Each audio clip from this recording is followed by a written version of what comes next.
Nang masaksihan ang pagpipigil ni Zhu Fan laban sa grupo mula sa Sword God Sect, napagtanto ni Yelin na si Zhu Fan ay mayroong estado ng pag-iisip na di hamak na mas mataas kaysa sa kanya na ikinautal niya. Ang dalawang Supreme Elder na nanonood ng laban ay labis na humanga, walang tigil na pinupuri ang dalawang panig, na para bang sila noong unang panahon, isang matuwid at isang di matuwid na nagtutunggalian. Sumigaw ang Elder na tagahatol, may resulta na. Lahat kayo, bumalik na sa inyong mga kampo. Bago umalis, nangako ang mga miyembro ng Sword God Sect kay Zhu Fan na maglalaban sila ulit sa hinaharap at inalalayan pa nila ang mga miyembro ng Demonic Scheme Sect palabas. Paglabas pa lang nila, walang tigil na pumalakpak ang lahat, humahanga sa diwa ng pakikipaglaban ng dalawang sekta. Ngunit iisa lang ang resulta, panalo ang Demonic Scheme Sect at si Xu ang sumunod na umakyat. Si Chu Qingsheng naman ay labis na ipinagmamalaki ang kanyang asawa, ilang taon na ang lumipas, pero astig pa rin ito, makapangyarihan at dominante. Nako, ang galing, bulalas niya. Tumingin ang elder na tagahatol sa kalangitan, ngumiti ng bahagya, at sinabing, hahaha, marami pa tayong oras. Kung gayon, idinedeklara kong magsisimula na ang labanan ng Upper Three Sects. Inaanyayahan ko ang mga disipulo ng tatlong dakilang sekta na pumasok sa arena. Muling naghiyawan sa tuwa ang lahat. Ang labanan ng Upper Three Sects, sa wakas, ay magsisimula na. Kung ikukumpara sa labanan ng Lower Three Sects at Middle Three Sects, ang pagtutuos ng mga disipulo ng Upper Three Sects ang tunay na kapanapanabik. Ang dalawang panig na ito ay tiyak na hindi magkaantas. Ito ay isang labanang buhay at kamatayan sa pagitan ng pinakamalalakas na disipulo, nakakatawan sa hinaharap ng Western Lands. Paanong hindi mananabik ang lahat? Inunat ni Bu Qingqiu ang kanyang nangangalay na likod at sinabi, tayo na sa entablado, junior brother. Sa tabi niya, naiinis na sinabi ni Yelin, pagkatapos nating ayusin ang dalawang sektang iyon, laban na natin ni Zhu Fan. Sabik na ako. Hahaha, napipilitang sinabi ni Ian mo, Yelin, hindi ko alam kung gaano kakalakas, pero kung inaakala mong madali lang talunin ang aming Demon Flame Sect, hindi iyon ganoon kadali. Mumisi si Yelin at sumagot, hindi ko iniisip na talunin kayo, gusto ko lang kayong itabi para hindi kayo makagulo sa amin. Pagkatapos ay tumingin siya kay Zhu Fan at sinabing, nga pala, malapit na tayong maglaban pero hindi pa tayo formal na nagkikita. Babati muna ako sa kanya. Pagkasabi nito, sumibad si Yelin at agad na naglaho. Nabigla si Ian mo at napabulalas, isang iglap lang ay nawala na siya. Napahiling si Bu Qingqiu at mapait na ngumiti, ngayon alam mo na kung gaano kasindak-sindak ang junior brother kong ito, di ba? Nagsimula nang pumasok sa arena ang mga disipulo ng Upper Three Sects. Si Zhu Fan at ang grupo mula sa Sword God Sect ay bumalik sa kanilang pahingahan. Ang grupo ni Wen Tao ay umalis na nakatingin pa rin kay Zhu Fan na mainingas ng pakikipaglaban sa kanilang mga mata. Sa mga panahong tulad nito, kailangan lang natin ng isang ngiting puno ng kumpiyansa. Umiling si Zhu Fan, iniisip kung anong sorpresa pa kaya ang dadalhin ng mga taong ito sa susunod nilang laban. Sa daan ng paghahanap sa dakilang dao, ang magkaroon ng isang grupo ng mga baliw sa martial arts na tulad nila na sumusunod sa iyong likuran at humihimok sa iyo ay maituturing na isang swerte, dahil kapag wala kang kalaban, napakalungkot. Pag-isip nito, biglang nanginig si Zhu Fan. Nagmamadali siyang tumingin sa direksyon ng Clear SAV Sect, hinahanap ang binata na nagpanginig sa kanyang puso sa takot, ngunit paikot-ikot siyang naghanap, wala siyang makita. Biglang, isang malakas na tawa mula kay Yang Xia ang umalingaw sa likuran niya. Zhu Fan, magaling ang ginawa mo. Noong una, natakot pa ako na talagang papatay ka ng walang awa. Mabuti na lang at mayroon ka pa ring katinuan, alam mong kailangan pa ng ating sekta ng panahon para umunlad. Sa ngayon, hindi tayo dapat makipag-away sa Middle Three Sects. Kung hindi, kapag nagkaroon ng alitan ang dalawang sekta, dagdag pa ang grupo ng Heaven Traversing Sect na nakaaway na natin, magiging napakagulo. Sa pagkakataong ito, nagkaroon ng utang na loob sa atin ang Sword God Sect. Baka sakaling maging kaalyado pa natin sila.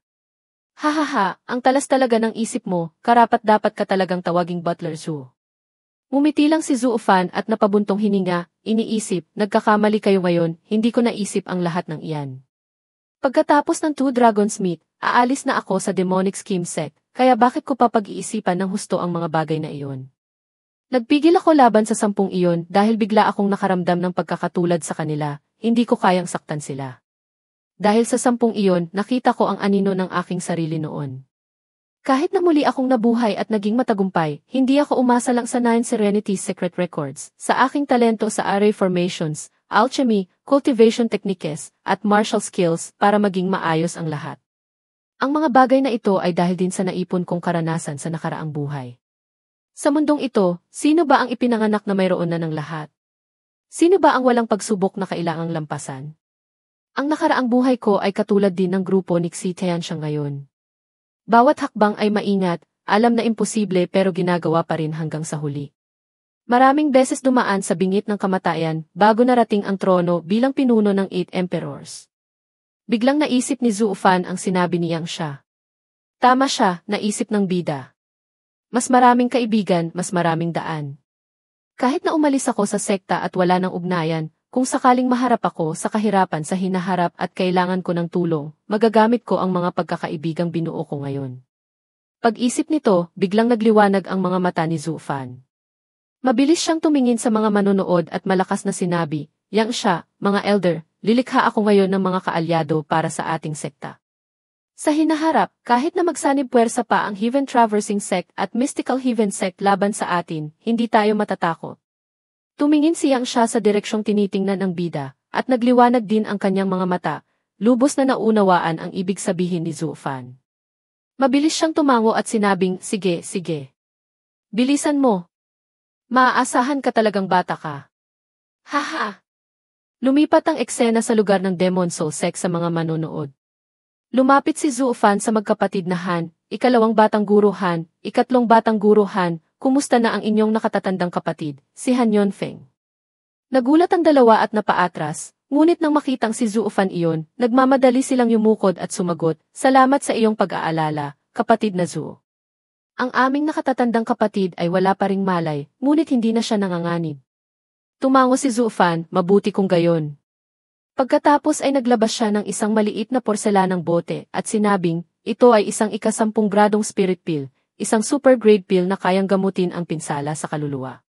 Dalhin ninyo ito para sa inyong kapatid, para lubusan siyang gumaling tulad ng dati." Parehong nabigla ang magkapatid na Han, ngunit kakaiba ang kanilang ekspresyon.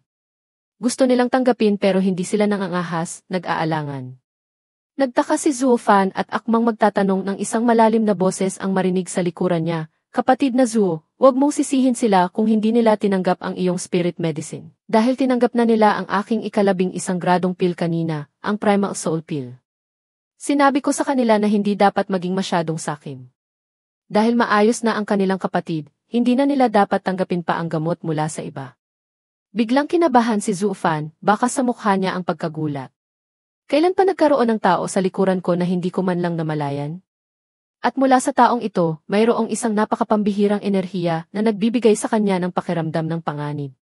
Lumingon si Zhu Fan at nakita ang dalawang matang nakatitig sa kanya. Sa mga balintataw nito, isang kislap ng apoy ang lumitaw at agad ding naglaho. Para gantihan ang kalaban, nagpakawala rin si Zhu Fan ng isang kislap ng lunti ang liwanag.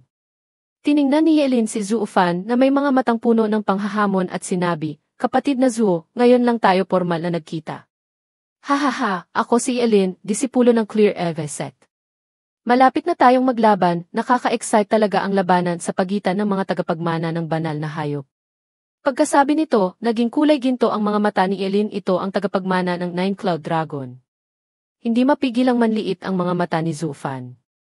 Tumingin si Zhu Fan kay Yelin at hindi sinasadyang natulala, iniisip, tagapagmana ng banal na hayop. Ito ang unang beses na narinig ko ang salitang ibanal na hayop sa mortal realm. Dagdag pa ang sinabi niyang itagapagmana, ang enerhiya sa loob ng kanyang katawan ay kakaibang umaayon sa akin. Lahat ng senyales na ito ay nagpapahiwatig na isa rin siyang cultivator na nakatanggap ng mana mula sa isang banal na hayop. O sa madaling salita, siya mismo ay isang banal na hayop tulad ni Kiawer. Kung siya ay mayroong mana mula sa banal na hayop, malamang ay katulad ko lang siya, nasa sakop pa rin ang pagiging tao. Ngunit kung anak din siya ng banal na hayop, wala siyang ipagkakaiba kay Kiawer, at ang lakas ni Kiawer ay nakupo. Nang makita ang pagkataranta ni Zhu Fan, bahagyang umiti si Yelin at sinabi, "Hoy, anong nangyari sa iyo? Kahit sino pa ang iyong guro, pareho lang tayong uri ng tao. Hindi mo dapat ako katakutan ng ganyan." Nang marinig iyon, pinag-isipang mabuti ni Zhu Fan ang sinabi ni Yelin, kung ganoon, malamang tao rin siya. Mabuti iyon kahit papaano, hindi masyadong abnormal ang kanyang lakas. Ngunit nang makita ni Zhu Fan ang cultivation level ni Eileen, bigla siyang nanlumo. Siya ay nasa isa't layer void returning realm. Kung pareho kaming tagapagmana ng banal na hayop, mas mataas ng isang antas ang kanyang cultivation kaysa sa akin. Masyadong dehado ako. Pagkatapos noon, inilahad ni Zhu Fan ang kanyang kamay, handa nang makipagkamay. Ngunit biglang binawi ni Eileen ang kanyang kamay at hinaplos ang kanyang buhaghag na buhok, na may mukhang napaka-nakakaasar. Nainis si Zhu Fan sa pang-aasar. Nang makitang tahimik pa rin ang bida, nang aasar na sinabi ni Eileen, "Kapatid na Zhu, hindi ba't napakaangas mo kanina? Bakit ngayon, pagkakita mo sa akin, wala ka man lang masabi? Hindi kaya natatakot ka?" Pero wala namang dahilan. Ang mga mababangis na hayop ay laging palaban. Paanong ang tagapagmana ng banal na hayop ay madaling matatakot ng ganito? Nga pala, sino ang iyong guro? Nakita ko ang iyong lilang kidlat kanina, hindi kaya't? May halong pang-iinis ang mga salita ni Eileen, ngunit narinig ni Zhu Fan ang pagnanais nitong mang-usisa sa likod nito. Sumagot din siya, "Kung gayon, kapatid na Ye, sino namang dakilang tao ang iyong guro?" Nanlaki ang mga mata ni Eileen, pagkatapos ay tumawa, "Ako ang unang nagtanong sa iyo. Sagutin mo muna ako tapos sasagutin din kita." Napailing si Zhu Fan at sinabi, "Ilang laban na ang dinaanan ko nitong mga araw na ito. Hindi mo ba nakikita kung sino ang aking guro?" Bahagyang kumunot ang kilay ni Eileen, matagal na tinitigan si Zhu Fan, pagkatapos ay ngumiti na parang ayaw magbigay ng komento. Tama, ilang laban na ang dinaanan ni Zhu Fan nitong mga araw na ito, at talagang nagpakita na siya ng ilang mga lihim na teknik. Sa simula, halos sigurado na ako, pero ang mga teknik ni Zhu Fan ay masyadong komplikado. Habang pinapanood ko siya, lalo akong namamangha at nalilito. Hindi ko maiwasang makaramdam ng kaunting kaba. Kaninong banal na hayop kaya tagapagmana ang batang ito? Paanong minsan ay lakas ang ginagamit niya, tapos minsan ay lilang kidlat? At ano yung special suppression na iyon? Ang ganoong uri ng divine ability ay tiyak na hindi lihim na teknik ng alinman sa 5 dakilang banal na hayop, ngunit hindi ito mababa sa mga teknik ng banal na hayop.